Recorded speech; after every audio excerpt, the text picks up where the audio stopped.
वंचित बहुजन आघाडीनंतर आता सोलापुरात एमआयएम देखील लोकसभा निवडणुकीच्या रिंगणात उतरण्याची शक्यता आहे.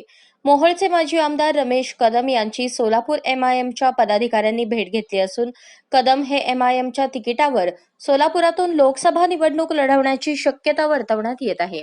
रमेश कदमांनी जर लोकसभा लढवली तर त्याचा फटका काँग्रेसच्या प्रणिती शिंदे यांना बसणार असल्याची चर्चा आहे. आगामी लोकसभा निवडणुकीच्या पार्श्वभूमीवर एमआयएमच्या उमेदवारी संदर्भात त्या पक्षाच्या कार्यकर्त्यांनी माजी आमदार यांच्याशी चर्चा झाल्याची सूत्रांची माहिती आहे. सोलापूर लोकसभा हा अनुसूचित जातीसाठी राखीव मतदारसंघ असल्याने रमेश कदम निवडणुकीच्या रिंगणात उतरण्याची शक्यता आहे. रमेश कदम हे 2014 साली मोहोळ विधानसभेतून आमदार म्हणून निवडून आले होते. मात्र लोकशाहीर अण्णाभाऊ साठे आर्थिक महामंडळ घोटाळा प्रकरणात झालेल्या घोटाळ्यामुळे गेली अनेक वर्षे तुरुंगात होते. काही महिन्यांपूर्वी ते जामिनावर बाहेर आले असून आगामी लोकसभेच्या दृष्टीने तयार करत असल्याची माहिती समोर येत आहे. महाविकास आघाडीच्या माध्यमातून काँग्रेसच्या प्रणिती शिंदे या लोकसभेच्या रिंगणात असून त्यांच्यासमोर भाजपच्या राम सातपुतेंचं आव्हान आहे.